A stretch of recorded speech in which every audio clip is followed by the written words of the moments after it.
Halo, selamat siang semuanya. Apa kabar? Semoga semua sehat-sehat selalu ya. Jadi pada mini podcast kali ini kita akan berbincang tentang isu terbaru penegakan hukum yang terjadi di Indonesia. Pada kesempatan kali ini saya tidak sendiri karena saya sudah mengundang satu narasumber, yaitu teman saya sendiri dari jurusan akuntansi. Pada Reva, dipersilakan masuk. Selamat siang dan selamat datang Reva. Selamat siang. Terima kasih karena sudah bersedia hadir menjadi narasumber pada mini podcast kali ini. Jadi pada mini podcast kali ini kita akan berbincang tentang isu penegakan hukum yang terjadi di Indonesia, dan kasus yang akan kita angkat adalah pengakuan pengamen yang disiksa hingga menjadi korban salah tangkap.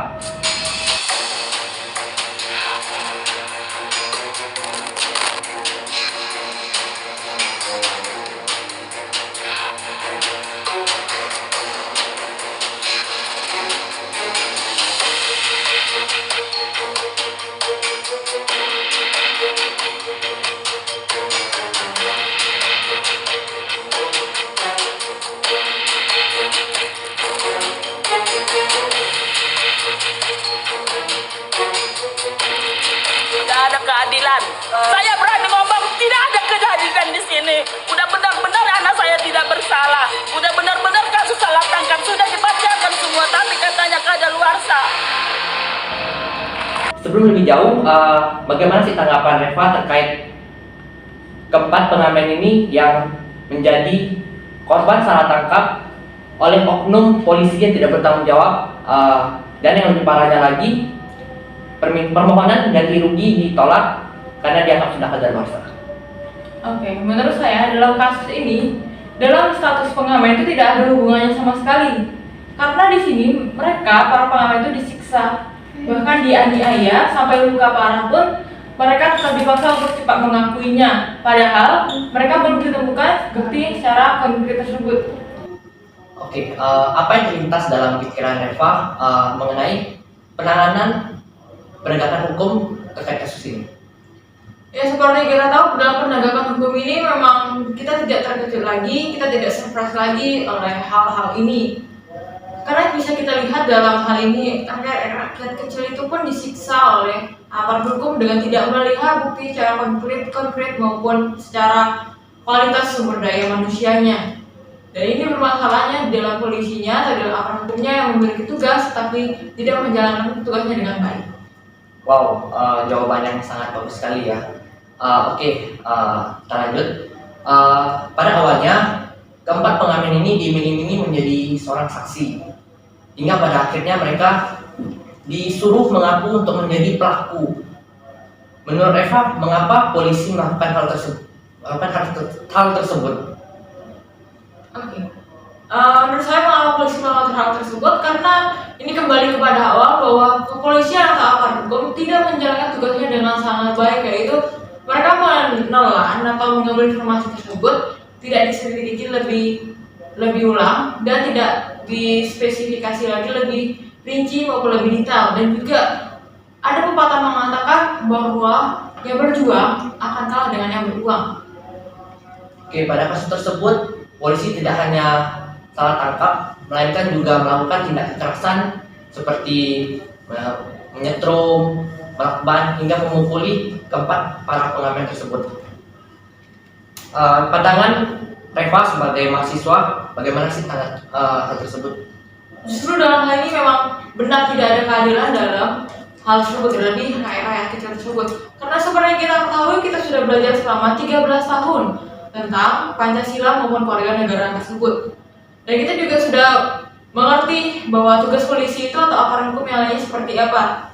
Tugas polisi itu ya adalah mengayomi, melakukan pelayanan kepada masyarakat, termasuk masyarakat kecil, dan menegakkan keadilan dan bukan sebaliknya. Dan bisa kita lihat dalam hal ini aparat hukum tidak mementingkan hal itu sama sekali. Dan bisa jadi karena hal ini jika dilakukan terus-menerus, yang terjadi adalah undang-undang atau aturan itu terdapat di dalam buku atau aturan tersebut, tetapi masyarakat cuma hanya membacanya atau melihatnya dan tidak ditindaklanjuti. Oke, selanjutnya kita akan membahas tentang permasalahan permohonan ganti rugi, yang dimana menurut hakim permohonan ganti rugi itu sudah kadaluarsa. Apakah menurut Reva ini memang sudah kadaluarsa atau ini hanya sebuah bentuk ketidakadilan? Ya sudah jelas ini memang bentuk ketidakadilan bagi rakyat tersebut, di mana mereka mempunyai hak untuk mengganti rugi, untuk menyuruh orang untuk ganti rugi karena mereka tidak bersalah tapi mereka dipaksa. Ini memang terlintas dari pikiran kita juga bahwa aparat hukum yang tidak benar-benar menjalankan profesinya dengan baik dan tidak profesional. Oke, dengan adanya berita tersebut, apakah masih ada polisi yang bisa kita percaya? Ya, dengan sangat yakin masih ada, karena mungkin dalam kejadian ini aparat hukum memang tidak menjalankan tugasnya dengan profesional dengan baik. Tetapi di luar sana masih ada polisi atau aparat hukum yang sedang berusaha untuk menjalankan tugasnya dan kewajibannya dengan sangat baik dan menertibkan agar masyarakatnya aman dan tentram. Wow, pemikiran sangat positif sekali ya. Namun menurut Reva, mengapa sih banyak polisi yang melakukan aksi salah tangkap gitu? Itu kembali lagi karena polisi itu tidak melakukan kegiatan atau aktivitasnya dengan cara proporsional dan mereka tidak melihat kualitas sumber daya manusia tersebut. Pernahkah kamu memikirkan motif yang terlintas dalam pikiran polisi tersebut hingga melakukan tindak kekerasan kepada keempat orang yang tadi kita sebutkan? Iya, aparat hukum tadi itu memang memiliki anggota penyidik. Tapi mungkin anggota penyidiknya itu tidak mempunyai kemampuan yang lebih atau memang mempunyai kemampuan yang kurang atau tidak didampingi oleh seniornya dalam menyelidiki kasus tersebut. Sehingga bisa kita temui bahwa dalam kasus ini mereka sudah salah menginformasikan dan juga salah tangkap sampai menyiksa orang tersebut untuk mengakui kesalahannya yang bukan kesalahannya tersebut. Jadi apa sih harapan Reva agar kejadian ini tidak terulang kembali?